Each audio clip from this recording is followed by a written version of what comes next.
a London railway platform, just before dawn. Coal smoke drifts across the gaslit arches, and the engine at the far end of the platform breathes in long, slow exhalations, as though it too is composing itself for what comes next. Honoria Brentwood stands alone beside one small trunk. Not the match set that travels with her to house parties, not the trunks that go ahead to Scotland in August, just one. Battered at the corners, bought second-hand from a Lambeth shop 3 months ago and stored since then in a room her husband has never entered. She is fully dressed. Her gloves are buttoned. In her right hand, she holds a folded note. 3 sentences. No salutation beyond his name. Sealed with plain wax, because she has already returned her personal seal to the writing desk in the morning room where she found it 18 years ago. The platform clock above her reads 7 minutes to 5. She has been standing here for 20 minutes, not because she is uncertain, but because she wanted to feel the full weight of it.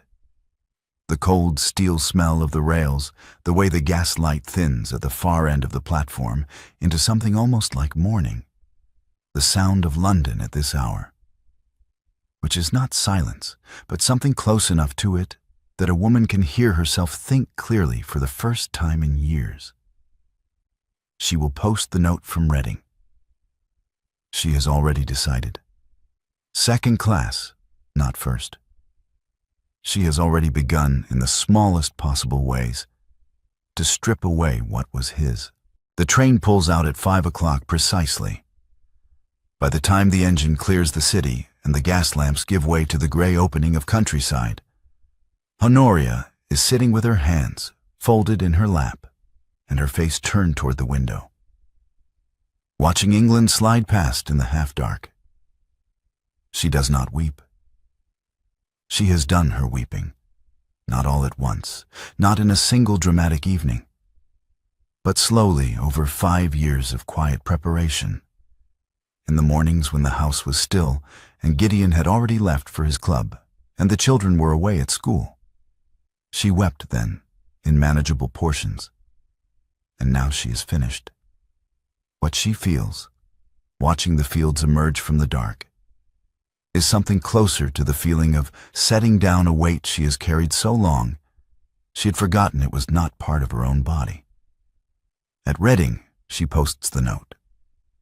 She orders tea from the station refreshment room and drinks it standing, because the train will not wait. By the time Gideon Brentwood, Earl of Brentwood, receives the folded paper at his club that same afternoon, delivered by his footman, who has ridden across London with it, Honoria is past Plymouth.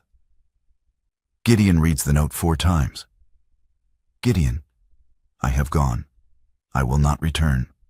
I am not angry. H. He reads it a 5th time, turning it over as though the other side might contain an explanation. There is nothing on the other side.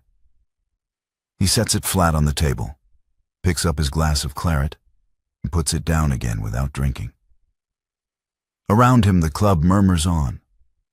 Cards, conversation, the soft percussion of a fire being attended to in the grate.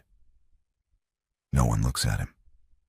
He is a man who has never given anyone reason to look at him closely, and this afternoon is no different from any other in that regard. He reads the note a 6th time. He does not understand what he has done wrong. The carriage ride back to Brentwood House takes 40 minutes in the afternoon traffic, and Gideon spends it with the note in his coat pocket and his hand resting against it, as though it might warm and expand into something more than 3 sentences if he simply gives it enough time. The house, when he arrives, is exactly as it always is. The butler takes his hat. The hall smells of beeswax and the particular kind of quiet that has always characterized Brentwood House. A composed, well-managed quiet that Gideon has always associated with good household order, and has never, until this moment, thought to wonder who produced it. He goes upstairs. He goes to the morning room. Everything is there. Her writing desk, her chair, the small bookshelf she had moved from the library 9 years ago because she preferred it near the window. The fire is laid, but not lit. The room is undisturbed. She has removed nothing that was his, which is to say, she has removed almost nothing at all, because very little in this room was ever his. He stands in the doorway for a long time. Then he goes to his study and sits down and reads the note again. I have gone. I will not return. I am not angry. He cannot decide which of the 3 sentences is the strangest. Gideon tells the household, in the first week, that Lady Brentwood is visiting family in Cornwall. He tells Lucy, who is 17 and home from school, and asks him directly where her mother is, that her mother needed a change of air. Lucy looks at him for a moment in a way he does not know what to do with. Level, patient, the look of someone waiting for the actual answer. And then she goes back to her book without saying anything further. Robert, at 15, does not ask. Catherine, at 12, writes a letter to her mother's former address in Cornwall and receives no reply because there is no one there to receive it. In the second week, Gideon hires an inquiry agent. He does not tell anyone he has done this. The agent is thorough, comes with a recommendation from a fellow member of the Lords, and charges accordingly.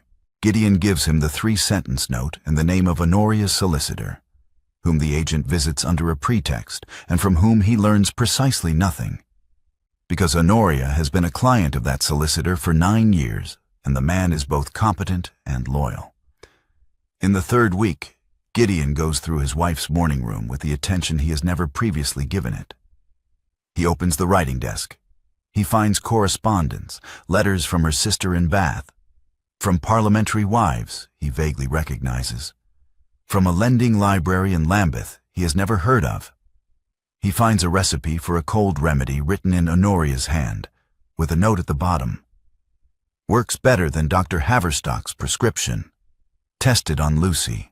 Winter 1871. He puts it back. In the fourth week, the agent reports, Lady Brentwood has left no forwarding address with any London establishment. She has made no withdrawals from the household accounts because she has not touched the household accounts. She has, as far as the agent can determine, simply ceased to exist within the radius of his investigation. Gideon sits in his study with the report on the desk before him and the 3-sentence note beside it, and he becomes aware, for the first time, of what the house sounds like without her. Which is to say, he becomes aware that the house sounds exactly the same. The fires are laid. The meals arrive. The household runs with the same smooth precision it has always run with. And this he begins to understand, slowly, uncomfortably, the way a man understands something he has been avoiding for a long time. Is not because Honoria's absence has made no difference.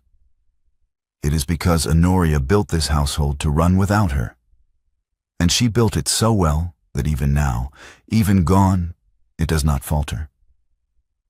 He is living inside the architecture of her competence, and he never once asked her how she built it. He pours himself a whiskey and does not drink it. He puts the note in the inside breast pocket of his coat, where it will remain for the next 10 years. 3 years pass in the way that years pass for a man who is busy with the wrong things, the Lords, the estate accounts, the management of a household that runs itself.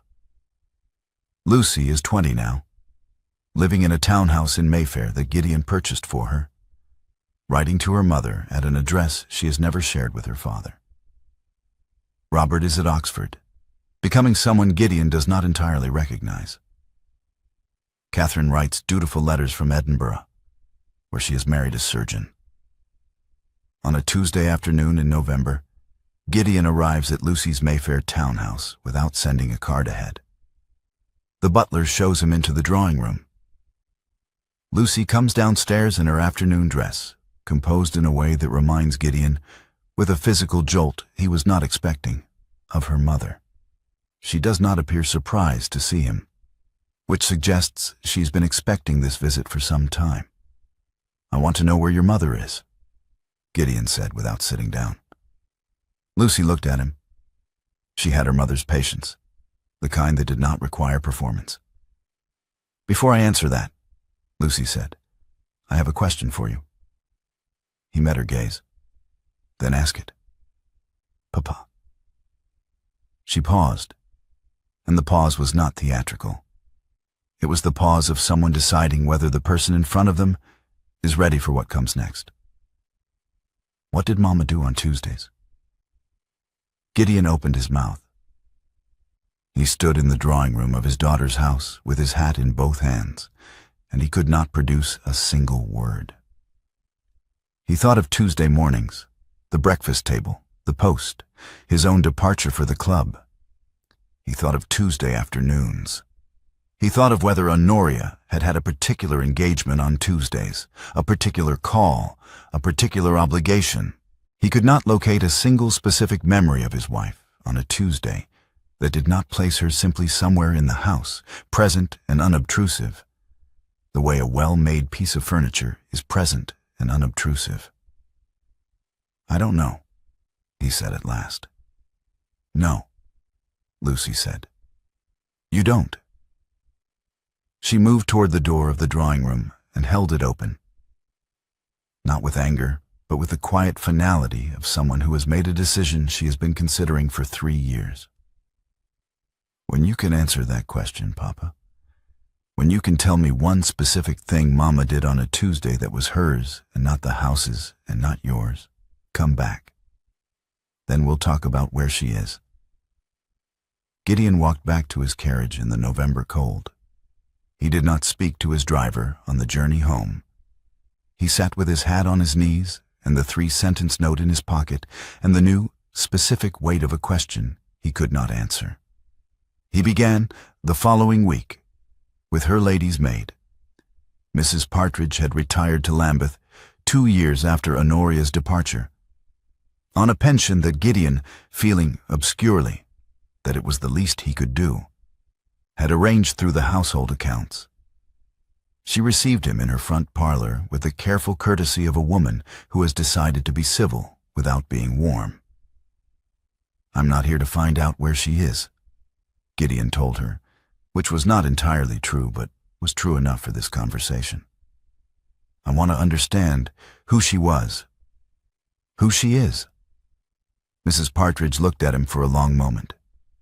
Then she poured tea she had not offered him and set a cup in front of him without asking how he took it. "She took it black," Gideon said suddenly. "She always took her tea black." "She did," Mrs. Partridge said, "since she was 26. She gave up milk in her tea the year Miss Lucy was born because the doctor said it might help with the headaches. The headaches stopped. She kept the habit." She regarded him steadily. "You didn't know she had headaches?" "She never said." "She said it to me every Thursday morning for 11 years, Mrs. Partridge said. She said a great many things on Thursday mornings. That was when she came back from the lane." Gideon set down his cup. "What lane?" "The back lane off Brentwood Street. There was a lending library she ran for the laundry girls, every Thursday morning, 9 to 11. She'd been doing it since 1869, Tuesdays as well, and Saturday mornings." Mrs. Partridge watched him absorb this. She organized it herself, bought the books with her own money, her pin money, and then later money she earned. She corresponded with 3 women who were married to members of Parliament about expanding it. She was trying to get a proper subscription going when she left. Gideon was quiet for a moment. Then he said, "What money did she earn?" Mrs. Partridge looked at him with an expression that was not unkind, but was very clear. "That," she said, "is not mine to tell you." He went next to the morning room at Brentwood House, and this time he went through it properly. Not the surface of the writing desk, but the back of every drawer, The shelf behind the shelf. The small locked box he found under the loose floorboard beneath the window seat, for which he had to send for a locksmith. The locksmith opened it in 4 minutes. Inside, a household management notebook, a bundle of correspondence tied with brown string, and a receipt from a Paul Ruan solicitor dated 1872. He read the notebook first. Between the linen tallies and the cook's quarterly accounts, meticulous, clear, the handwriting of a woman who had been managing a large household since she was 25. There were other things.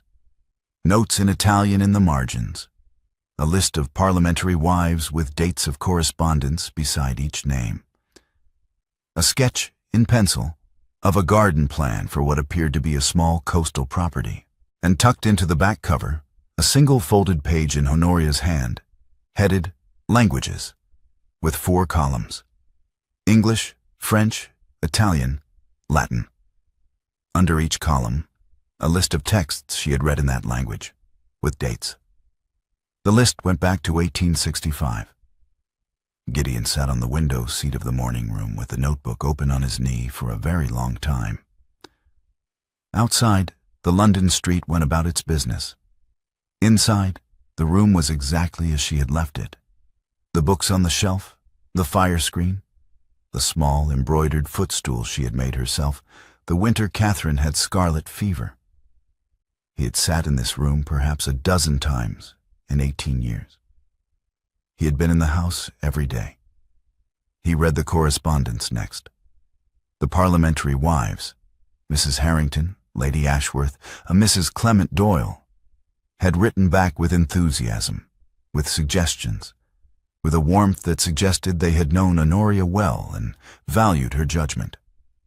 One letter from Lady Ashworth, dated 1874, read, "Your last letter on the question of subscription rates was, as always, the clearest thinking in the room, Honoria. And I have presented it to the committee exactly as you wrote it."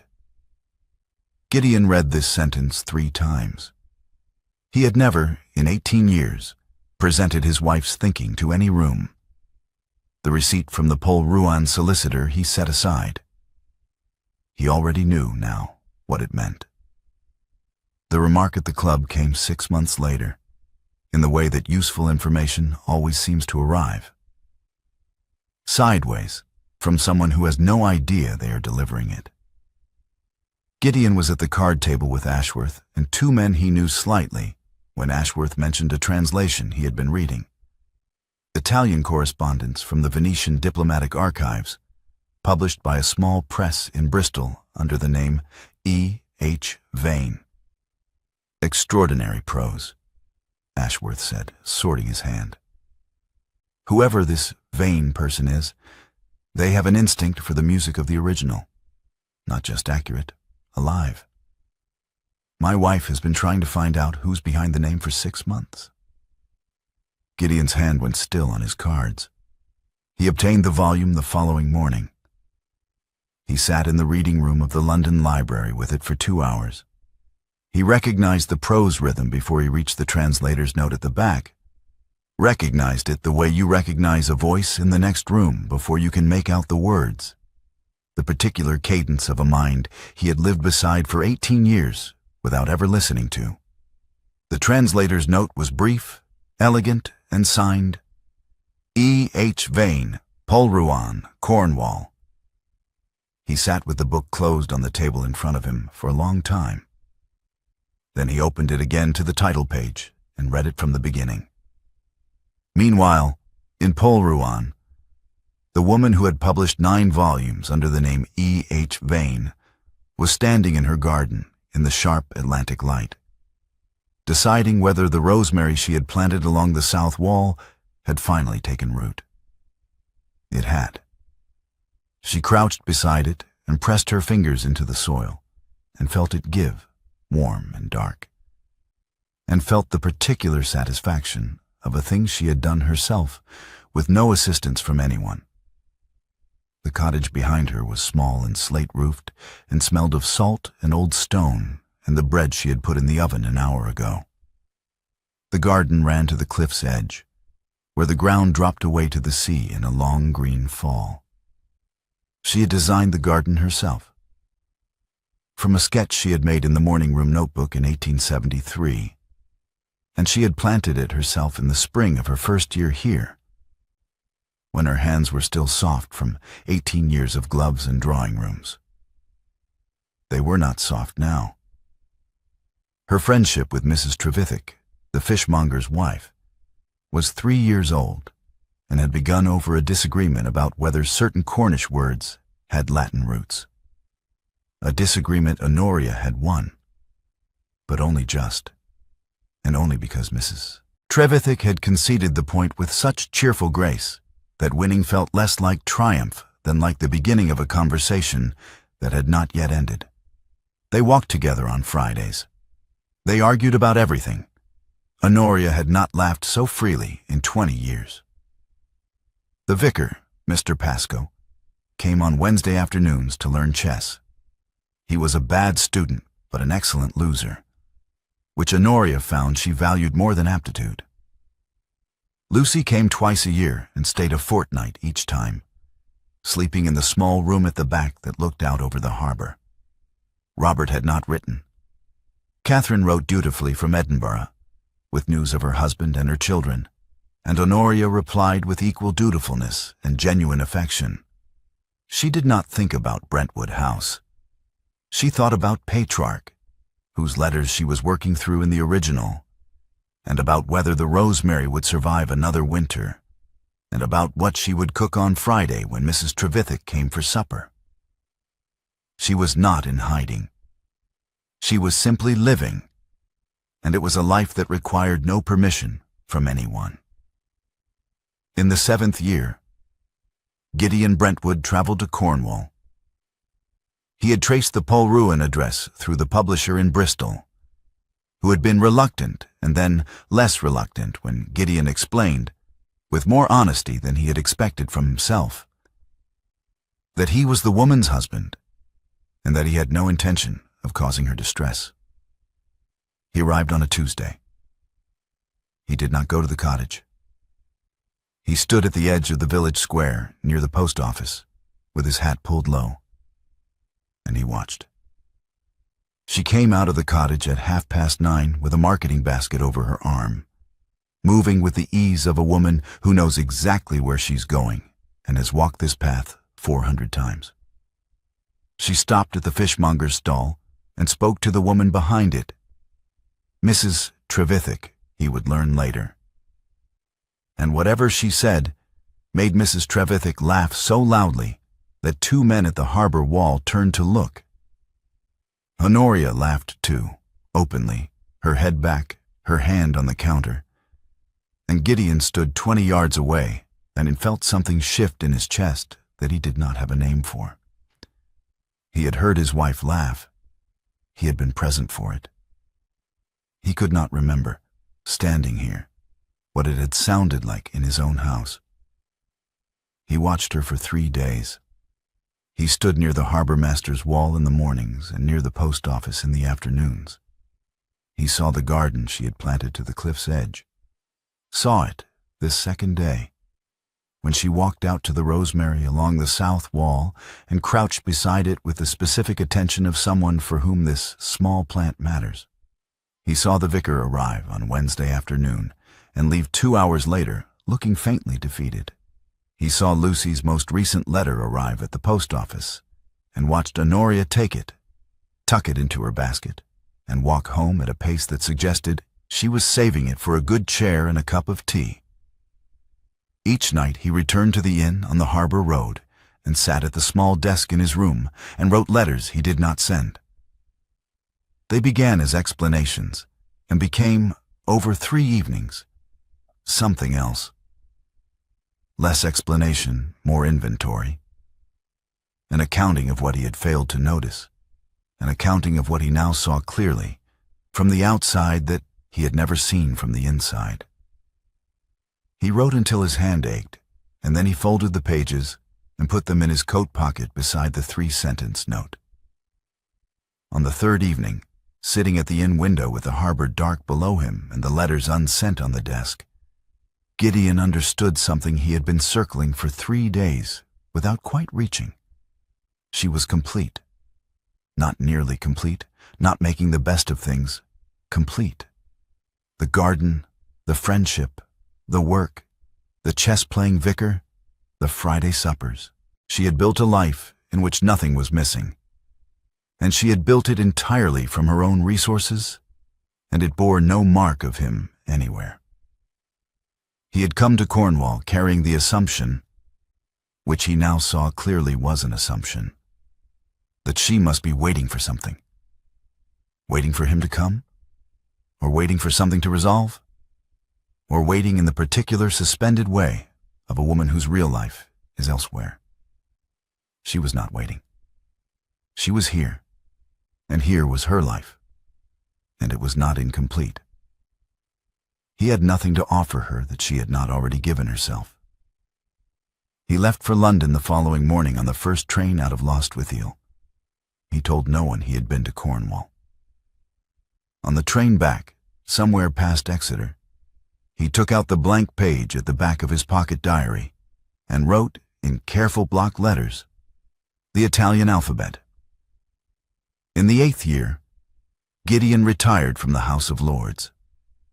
He had been a member for 22 years and had found the work increasingly difficult to care about in the way it required caring about. He visited Lucy more frequently. She began, slowly, to speak of her mother. Not to defend her or to condemn him, but to make her mother visible to him as a person, in the specific way you make someone visible to a person who has been looking in the wrong direction for a long time. She told him about the translation work. She told him about the garden and Mrs. Trevithick and Mr. Pascoe and the chess. She told him about the Thursday morning library in the back lane that Honoria had continued in Polruan, organizing a book-lending scheme for the fishing families through the vestry.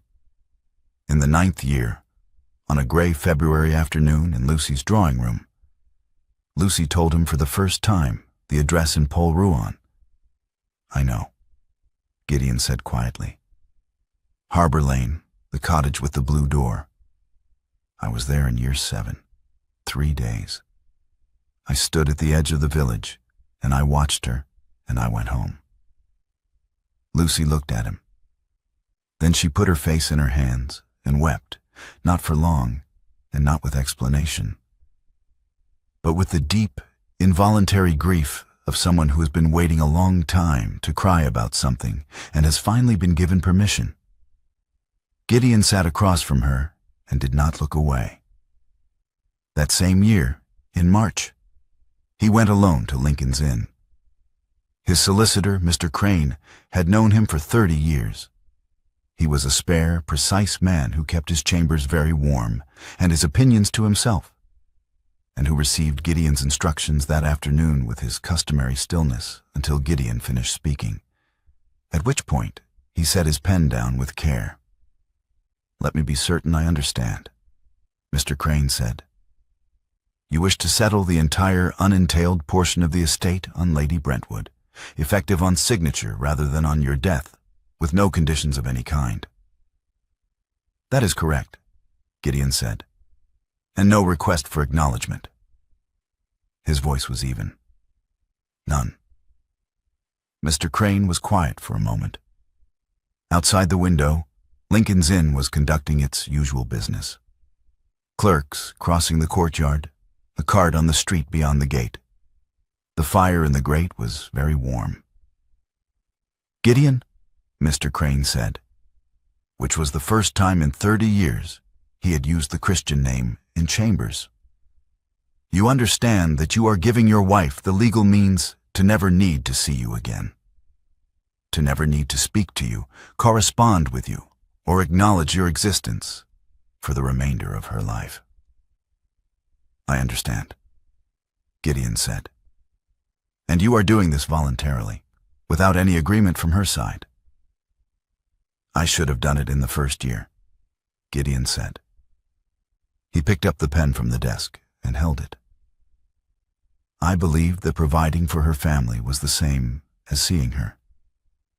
I was wrong about that for a very long time. This does not correct the error. But it is the first thing I have done in this marriage that does not require her to give me anything in return. He signed. He instructed Mr. Crane to inform Lady Brentwood by letter, with no request for a reply. He did not tell Lucy. The solicitor's letter arrived at the Polruan cottage on a Thursday morning, which meant Honoria was just back from the vestry lending scheme when she found it on the kitchen table where Mrs. Trevithick, who had a key, had left it with the post. She read it standing up, in her coat, with her marketing basket still on her arm. She read it a second time, sitting down, with the basket on the floor and her coat still on. Then she turned it face down on the windowsill and put the kettle on. She did not write to Gideon. She did not write to Lucy about it immediately. She sat with it for 3 weeks, the way she sat with a difficult passage in a translation, turning it over, setting it down, returning to it. It was not the money. She had enough. It was the quality of the act, the specific, witnessed, unconditional nature of it. He had given her legal independence and asked for nothing. Not acknowledgement, not gratitude, not a door opened. He had simply done it and gone away. Lucy's letters over the following months began to include details about him. Not arguments for him, not requests on his behalf. Just information, offered carefully, the way you offer something fragile to someone whose hands you are not sure of. He had learned Italian, Lucy wrote. He had visited Mrs. Partridge in Lambeth twice in the past year and doubled her pension out of his own account. He no longer attended the Lords. He had taken to walking in Regent's Park in the mornings, which he had never done in his life. Honoria read each detail without comment in her replies. She finished her translation of the Venetian diplomatic correspondence and began, in the evenings, to work through Petrarch's letters. The Italian was harder, older, more idiomatic, requiring a kind of patience that was not about knowledge, but about willingness to sit with a sentence until it gave up its meaning. She found she did not mind. In month 7 of this quiet correspondence by proxy, she sat at her writing desk on a Wednesday evening in November with the lamp lit and the wind off the sea pressing at the window. And she wrote to Gideon Brentwood for the first time in 10 years. If you wish to write to me, you may. I do not promise to answer often. She posted it the following morning before she could reconsider. He wrote the following day. She answered in 3 weeks, because she wanted to answer from considered thought rather than from the first feeling the letter produced in her, which was complicated enough that she needed the 3 weeks to sort it. His letter had been careful and specific. He wrote about the Italian he was working through, about a passage in Dante he had misread 4 times before understanding it, about the particular quality of February light in Regent's Park in the mornings. He did not mention the past. He did not ask her anything she would have had to refuse. She answered. He wrote again. She answered in 10 days rather than 3 weeks. Over the following months the letters grew longer and the intervals shorter and the subjects wider. She wrote about the rosemary and about Petrarch and about a question Mr. Pascoe had asked her about the Council of Trent that she had found unexpectedly interesting. He wrote about a history of Venice he was reading and about a conversation with Lucy that had made him understand something about his own father he had never examined before. Neither of them wrote about the past directly. Both of them were writing about it constantly. In month 11, his letter contained a single question, set in the last paragraph as though he had written the whole letter working up to it. I would like to visit, if you would permit it. I will not come uninvited. I ask only whether you would permit it. She did not answer for a full month. Then her reply arrived. She wrote simply, Once, in May. You may stay at the inn." He arrived on a Thursday morning, which she had chosen deliberately. She would be at the vestry lending scheme until 11, which meant he would arrive in a village she knew and he did not. And he would have to wait for her, and the waiting would tell her something about who he had become. He was 64 years old. He walked with a slight limp from a knee that had troubled him since the winter. He was carrying, under one arm, a thin notebook with a brown paper cover. She came back from the vestry at 11 and found him sitting on the low wall outside the cottage gate with his hat in his hands, watching a gull on the harbor below. He stood when he saw her. He did not speak immediately, which she noted. She unlocked the gate and held it open. He came through it. She brought him into the parlor and put the kettle on, and came back to find him standing with the notebook in his hands, looking at the writing desk in the corner where her current work lay open. "Sit down," Honoria said, and he sat.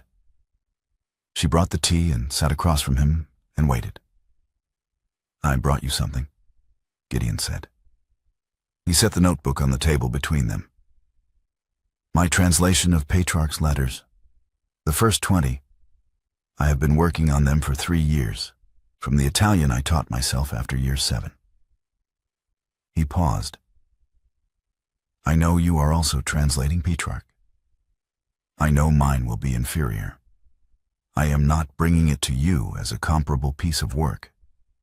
I am bringing it because it is the only thing I have made with my own hands in 64 years that is not an administrative document." Honoria looked at the notebook. She did not pick it up yet. "I want to tell you what I understand now that I did not understand when you left," Gideon said, and his voice was steady, not because he was composed, but because he had rehearsed this in the way you rehearse something. "You know, you will only have one opportunity to say correctly. I believed I was loving you. I believed that the money I sent to your brother when he had gambling debts, anonymously 3 times, and the 2 occasions I quietly prevented your sister's estate from going to foreclosure, and the physician I arranged for your father in his last year, the one he could not have afforded. I believed these were acts of love. I believed that provision was love. I was raised by a man who never once asked my mother how she felt, and I became him exactly, and I did not know it." Honoria was very still. "I found you in year 7, he said. "I stood at the edge of the village for 3 days and watched you. I saw the garden and the friend and the way you laughed at the fish stall. I went home without speaking to you because I understood, standing there, that you were complete and I was not, and that I had nothing to offer that you had not already given yourself. I went home, and I began to learn Italian because it was the only thing I could think of that was specifically yours, and that I could learn without asking your permission." He stopped. "I do not ask you to return to Brentwood House. I ask only whether you will read the notebook and tell me where I have misread Petrarch, and whether, in the years we each have left, you will let me write to you." The parlor was quiet. Outside, a gull called once over the harbor. The sea was visible through the window, flat and bright in the May light. Honoria picked up the notebook. She opened it to the first page and read. She turned to the second page and read. Then she set it carefully back on the table and stood. And she crossed to the small fireplace and stood with her back to him for nearly a minute. When she turned, her face was steady, and her eyes were clear and very bright, and she crossed the room and sat beside him on the sofa.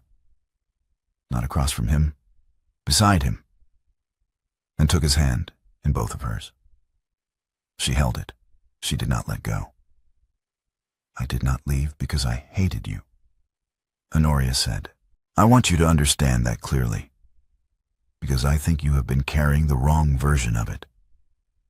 I left because I could not remain the wife of a man who did not know I was there. Not a man who was cruel. Not a man who was unfaithful. A man who was simply absent while present, who provided everything a household required and never once asked me a question that was about me rather than about the house. She paused. I spent 5 years building a way out before I used it. I bought the cottage in 1873 with money I earned translating, under a name you did not know I used, in a language you did not know I spoke. I left in order because I had been orderly for 18 years, and I could not seem to stop. Gideon said nothing. He turned his hand over in hers and held on. I have missed being known, Honoria said. And this was the moment, the quiet, undramatic, irreversible moment, when her voice changed slightly, not breaking but shifting, the way a key shifts when it finally meets the lock it was made for. More than I ever admitted, even to myself. I told myself in the first years here that I did not miss it, that what I had built was sufficient, that a woman who needed to be known by a man who could not see her was a woman who had not yet learned to see herself. And that was true? It was also not the whole truth. She looked at him directly. If you can learn at 64 to ask the questions you should have asked at 30, I will answer them now at 58. That is what I have to offer you. Not Brentwood House, not London, not the marriage we had. What I have to offer is this. I will answer the questions, if you ask them. Gideon did not weep. He was not a man who wept easily, and this was not, in any case, a moment for weeping. He tightened his hand on hers and said, "Ask me something then. Now, ask me something, and I will answer it."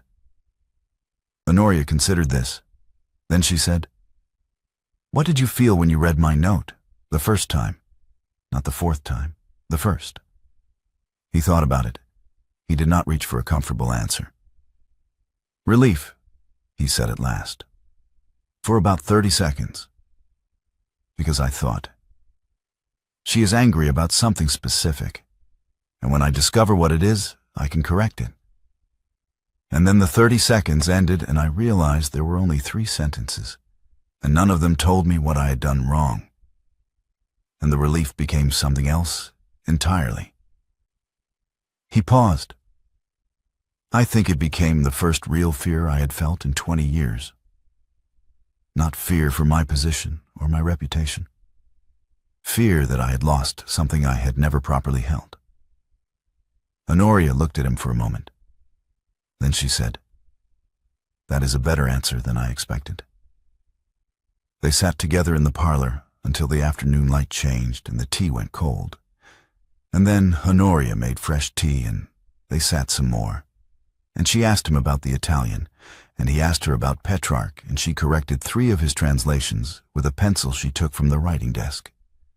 And he watched her do it with the specific attention of a man who is seeing something for the first time that has been in front of him for decades.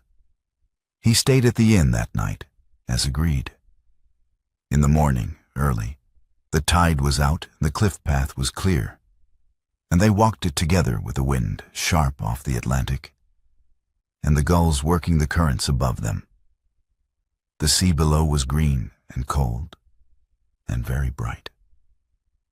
At a turn in the path where the coast curved and the full length of it was visible, the village below, the slate roofs, the harbor wall, the garden at the cottage's edge with the rosemary along the south wall, Honoria stopped. "I need you to understand something before this goes further," she said. She was not looking at the view, but at him, directly. "I am not the woman you married. I am not even a version of her. I am a woman you are meeting for the first time, who happens to have shared a house with you for 18 years. Do you understand the difference?" He answered without hesitation, "Yes." He understood it completely, in the way you understand something that has taken you a decade to learn. She kissed him once, slowly, with the wind pulling at her coat and the gulls overhead and the sea below. And it was the kiss of a beginning. Late, imperfect, and entirely real. He stayed a week. They walked the cliff path twice more, and she showed him the garden and introduced him to Mrs. Trevithick, who shook his hand with the frank assessment of a woman who has heard a great deal about a man and is now forming her own opinion. Mr. Pascoe challenged him to chess and was defeated quickly enough that Gideon suspected the vicar was better than he appeared. Lucy's letter arrived on the Friday, and Honoria read it aloud to him at the kitchen table with the window open and the sea visible past the garden wall. At the end of the week, they sat together in the parlor in the long summer evening and agreed on the terms. He would return to London. They would write. He would visit at the end of summer. There would be no promises beyond what they could see from where they stood, which was further than either of them had expected to see. The final evening, the cottage at 9 o'clock in high summer, the light still strong and gold off the sea past the open window. 2 chairs drawn near it, not the fire. The fire was unnecessary on an evening like this, with the warmth still rising from the stone walls and the garden full of color past the glass. Gideon was reading aloud from Lucy's letter, the parts Honoria had not yet heard. Honoria's hand rested on the arm of his chair, not quite touching him and not quite not. On the writing desk behind them, her current work lay open.